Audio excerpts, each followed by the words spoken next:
మాజీ మంత్రి గాదే వెంకటరెడ్డి మృతి పట్ల దిగ్భ్రాంతి వ్యక్తం చేశారు. వైఎస్ఆర్సీపీ అధినేత వైఎస్ జగన్ సుదీర్ఘకాలం ప్రజలకు సేవలందించిన వెంకటరెడ్డి మరణం రాజకీయ రంగానికి తీరని లోటు అన్నారు.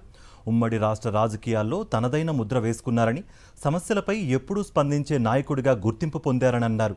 తన తండ్రి వైఎస్ రాజశేఖర రెడ్డితో గాదే వెంకటరెడ్డి ఎంతో సన్నిహితంగా ఉండేవారన్న వైఎస్ జగన్ ప్రజా సమస్యలపై ఇద్దరూ కలిసి పనిచేశారని గుర్తు చేశారు.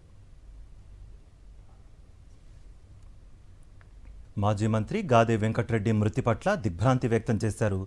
వైఎస్ఆర్సీపీ అధినేత వైఎస్ జగన్ సుదీర్ఘకాలం ప్రజలకు సేవలందించిన వెంకటరెడ్డి మరణం రాజకీయ రంగానికి తీరని లోటు అన్నారు. ఉమ్మడి రాష్ట్ర రాజకీయాల్లో తనదైన ముద్ర వేసుకున్నారని, సమస్యలపై ఎప్పుడూ స్పందించే నాయకుడిగా గుర్తింపు పొందారని అన్నారు. తన తండ్రి వైఎస్ రాజశేఖర రెడ్డితో గాదే వెంకటరెడ్డి ఎంతో సన్నిహితంగా ఉండేవారన్న వైఎస్ జగన్ ప్రజా సమస్యలపై ఇద్దరూ కలిసి పనిచేశారని గుర్తు చేశారు.